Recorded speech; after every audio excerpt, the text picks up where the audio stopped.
अस्सलाम वालेकुम जी, welcome back to another video. भाई हाजिर है एक और ब्रांड न्यू और एक्साइटिंग वीडियो लेके।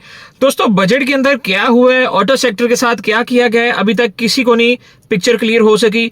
ना ही किसी को ये पता है कि कितने % टैक्सेस बढ़ रहे हैं या कम हो रहे हैं, और ना ही किसी को ये पता है कि किस किस गाड़ी पे टैक्सेस लग रहे हैं। पहले ये बात बहुत ज्यादा चल पड़ी थी कि हाइब्रिड की जो जितनी भी हाइब्रिड रेंज है, जितनी भी ईवी रेंज है, इनके ऊपर टैक्सेस की भरमार होने वाली है। फिर जितने आईसी इंजन है 2000 सीसी से प्लस है, उनके ऊपर भी टैक्सेस रेशो बढ़ने वाली है। लेकिन एक्चुअल पिक्चर है कि आखिर ये अभी तक किसी को भी नहीं पता। तो आज की इस वीडियो में बजट के अंदर क्या हुआ है अभी तक और क्या होने वाला है, ये इसके बारे में मैं आपको डिटेल्स दूंगा। फर्दर अभी बजट के अंदर क्या चीजें अनाउंस की गई हैं ऑटो सेक्टर से रिलेटिंग, वो भी आपको आज की इस वीडियो में बताऊंगा। तो आप लोग तैयार हो जाए, क्योंकि भाई ने अपनी सारी वर्किंग कर ली है। आज की इस वीडियो में मैं तो आपको बता दूंगा, लेकिन छोटी सी वर्किंग आपसे भी रिक्वायर है कि अगर चैनल पर नए हैं तो सब्सक्राइब कर लें, वीडियो अच्छी लगे तो इसे लाइक और शेयर लाजमी कीजिएगा। शुरू करते हैं आज की वीडियो।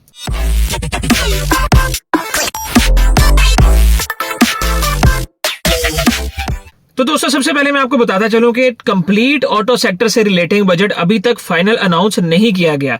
ऑटो सेक्टर के रिलेटिंग जो कंप्लीट एक पॉलिसी है वो 25 से 1 जुलाई के अंदर आएगी, लेकिन कुछ चीजें हैं जिनको क्लियर किया गया है, कुछ टैक्सेस हैं जिनके बारे में बताया गया है। सबसे पहले मैं आपको बताऊं कि जितनी भी गाड़ियां हैं जो 2000 सीसी से लेकर 3000 सीसी तक आती हैं, अब इनके ऊपर पहले FED federal excise duty 10% charge की जाती थी, लेकिन अब ये कहा जा रहा है कि इसको 10 से उठा के 15% पे ले जाया जाएगा।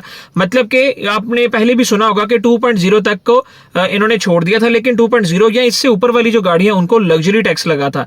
अब ये टैक्स 10 से बढ़कर 15% पे जाने वाला है, जिसका मतलब ये है कि मोस्टली जो हमारी एसयूवीज हैं, जो क्रॉस ओवर सेगमेंट के अंदर भरमार हुई पड़ी है गाड़ियों की, वो तकरीबन 15 से 20 लाख के राउंड महंगी हो जाएंगी। स्पेशली जो गाड़ियां तकरीबन 1.5 करोड़ के इस प्राइस ब्रैकेट के अंदर आती हैं, ये तो तकरीबन 30 लाख रुपया तक ऊपर जा सकती हैं।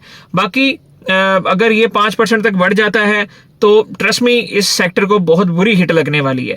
फिर इसके बाद अगर हम देखें जो 3000 से भी अबव गाड़ी हैं, यानी कि जो वेरी लीड क्लास आपकी बन जाती है, मोस्टली इनके अंदर जो आपके ये फॉर्च्यूनर्स वगैरह हैं या आपकी लैंड क्रूजर्स हैं, प्राडोज हैं, ये मोस्टली गाड़ियां इसके अंदर आती हैं। तो इन गाड़ियों के ऊपर पहले भी टैक्स बहुत ज्यादा था और उसको मजीद बढ़ाने की ही पेशकश की गई है, उसको यहां पर रिटेन नहीं कर रहे। तो यानी कि ना तो स्टेबल रह रही है, ना ही लो हो रही है, बल्कि मजीद ऊपर जा रही है, जिसका डायरेक्टली इफेक्ट पड़ने वाला है हमारे मुल्क की वेरी प्रीमियम क्लास के ऊपर। जो लोग लैंड क्रूजर्स यूज करते हैं, जो लोग प्राडो यूज करते हैं, इनके ऊपर सबसे ज्यादा इसका इफेक्ट आने वाला है। फिर एक तीसरी क्लास आ जाती है लग्जरी ईवीज की। अब रिमेंबर, पाकिस्तान के अंदर BYD तो ऑफिशियली आ गया है, लेकिन इसकी सभी गाड़ियां लग्जरी सेगमेंट नहीं है। जैसे ऑटो 3 है, ऑटो 2 है, ये गाड़ियां लग्जरी के अंदर नहीं आती। ऐसी गाड़ियां जो कि 2 करोड़ से ऊपर आपको चार्ज हो रही हैं, इनके ऊपर भी अब टैक्सेस इंपोज होने वाले हैं। ईवी गाड़ी के ऊपर पहले कोई टैक्स नहीं था, ये पहले टैक्स से एग्जेम्प्टेड थी, लेकिन अब न्यू टैक्स इसके ऊपर एक इंट्रोड्यूस करवाया जा रहा है, जिसके बायस जैसे अब ये BMW आती हैं, इनकी ईवी गाड़ियां आती हैं, फिर इसके साथ साथ ऑडी ई-ट्रॉन जैसी गाड़ियां पाकिस्तान के अंदर अब आपको काफी देखने को मिलती हैं, तो इनके ऊपर टैक्सेस इंट्रोड्यूस होने वाले हैं। पहले 0 टैक्स था, तो अब जितना भी लगेगा ये बढ़ेगी ही। तो 1% टैक्स का भी मतलब है 2 करोड़ वाली गाड़ी मतलब तकरीबन आपको अच्छी खासी हिट दे जाएगी, क्योंकि इसके अंदर खाली एक टैक्स नहीं होगा, इसके अंदर एक चीज बढ़ने की वजह से 3-4 चीजें और भी बढ़ जाती हैं। तो ईवीज के ऊपर भी 2000 प्लस सीसीज के ऊपर जितनी भी गाड़ियां हैं उसके ऊपर टैक्सेस आने वाले हैं। अब कुछ पॉजिटिविटी की बात भी कर लेते हैं। पाकिस्तान के अंदर बहुत सारे ब्रांड हैं जो कि लोकली गाड़ियां प्रोड्यूस कर रहे हैं, लोकली असेंबल्ड आपको CKD यूनिट्स डिलीवर कर रहे हैं, जिनके अंदर हुंडई गाड़ियां, किया की गाड़ियां, चंगान की गाड़ियां, BYD बहुत बड़ा प्लांट लगा रहा है पाकिस्तान के अंदर। तो इनको कुछ रिलीफ देने के बारे में सोचा जा रहा है और 1 साल का प्लान दिया जाएगा, जिसके अंदर सिर्फ ये टेस्ट ही किया जाएगा कि आया ये हमारी मैशियत के लिए ठीक है या नहीं। तो अगर ये प्राइसेस यहां पर भी स्टेबल कर जाती हैं तो it's a bit kind of a incentive मैं समझूंगा, क्योंकि पाकिस्तान के अंदर कीमतें सिर्फ बढ़ती हैं, ना तो नीचे जाती हैं, ना ही रुकती हैं।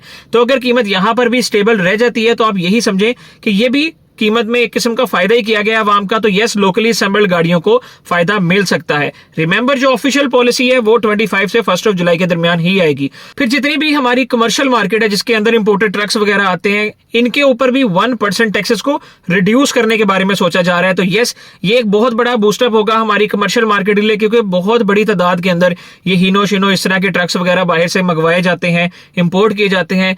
जो ये शाहजो टाइप गाड़ियां ये तो पहले ही लोकली असेंबल्ड हो रही हैं, तो हो सकता सकता है इनको हिट वहां से बच जाए, और ये जो बाहर से इंपोर्ट की जाती हैं उनको 1% तक अगर डिस्काउंट मिल जाता है तो हमारी जो इकोनॉमिकल ये जो हमारी कमर्शियल गाड़ी है इनके लिए ये एक बड़ी फायदेमंद चीज रहेगी।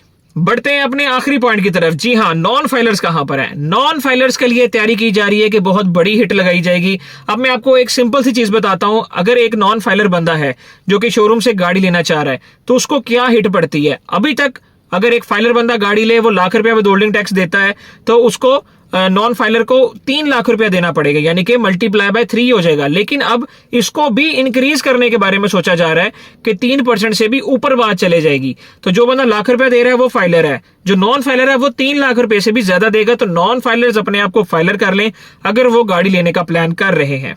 तो दोस्तों यही थी एक वीडियो। अभी तक बजट के अंदर जो चीजें बताई गई हैं, मैंने सीसी वाइज भी और आपकी रेंज वाइज भी आपको बताया कि किन गाड़ियों के ऊपर क्या क्या टैक्सेस लगाने के बारे में सोचा जा रहा है। अभी तक ऑफिशियल पॉलिसी अनाउंस नहीं की गई, जिसकी वजह से गाड़ियों के अंदर भी आपको चेंज देखने को नहीं मिला। 25 जून से 1 जुलाई के दरमियान नई पॉलिसी आएगी, जिसके अंदर आपको नए टैक्सेस देखने को मिलेंगे और फिर गाड़ियों की प्राइसेस चेंज होंगी। और एक बात मैं यहां पर बड़े क्लियरली बता दूं कि जो गाड़ी भी 1 जुलाई से ऑनवर्ड आपको मिल रही है, उसकी इनवॉइसेस भी उसके बाद मिल रही हैं, तो नए टैक्सेस उसके ऊपर इंपोज होंगे, नए टैक्सेस उसके ऊपर लगेंगे।